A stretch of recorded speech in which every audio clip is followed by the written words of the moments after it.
when you see these protests, every single person is wounded in one way or another.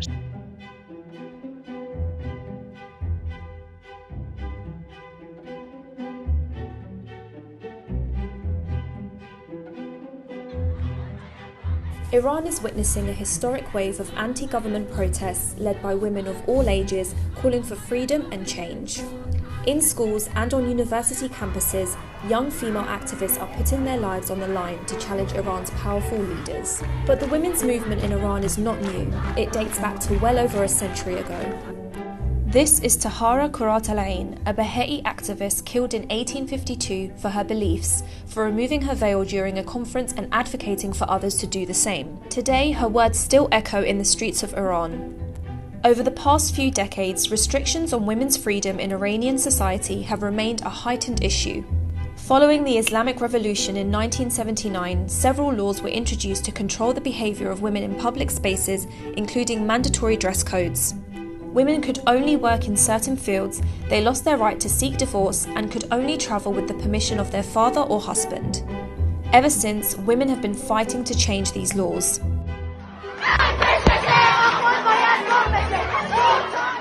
We never wanted the Islamic regime. We had 1979 revolution to have a better life, to not have dictatorship like Shah, like monarchies. We never wanted hijab, we never wanted the Islamic regime. We just wanted to have a secular, free life.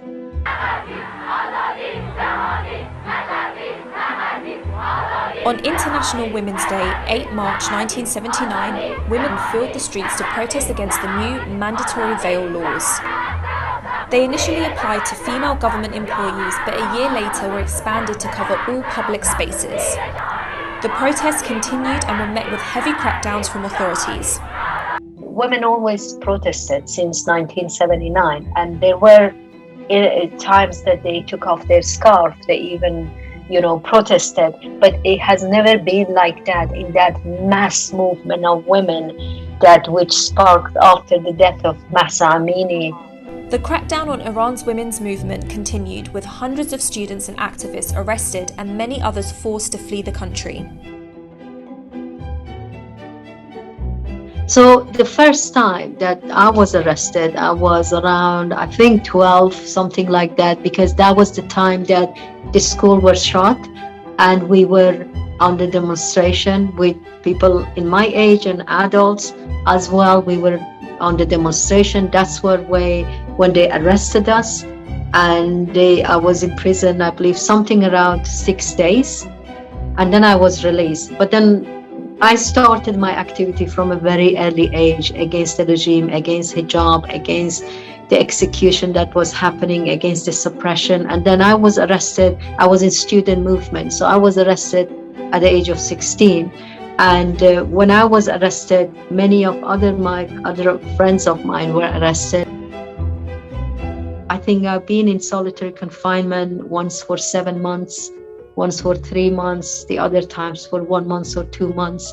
Like I was in 7 prisons across Iran, because they usually move prison. They exile them, because they're apart from their city, their family. It's more difficult for the family come and visit. So for me, like in that age, I was in different prisons. I was many times in solitary confinement, being handcuffed for hours, and my family were under lots of pressure, of course, because I was the only daughter and eldest daughter of the family, so it was really difficult for them. I mean, for 40, I think, days, they didn't know even where I am. They just took me from home, and that's it. And they executed some of my very, very close friends at the age of, at the time, I think it was 14 or 15. They executed them. But at that time, we didn't really have a voice. No one knew that. It was a different time. There were no social media. There were no campaign outside of Iran for us or anything like that.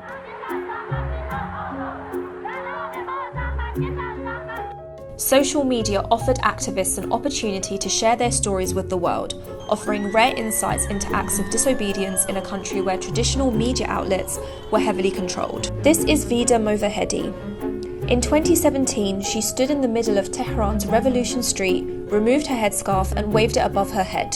Others followed in her path and many faced a violent backlash. Videos of these women were shared widely online, prompting a campaign called White Wednesdays, calling on women to wear white headscarves as a silent protest against the mandatory dress code. That campaign, started by My Stealthy Freedom founder Masih Alinejad, gained thousands of followers. These small acts of defiance have continued across multiple generations of Iranian women. Today, the protests triggered by the death of Mahsa Amini under the banner of Women, Life and Freedom have put women's freedom at centre stage.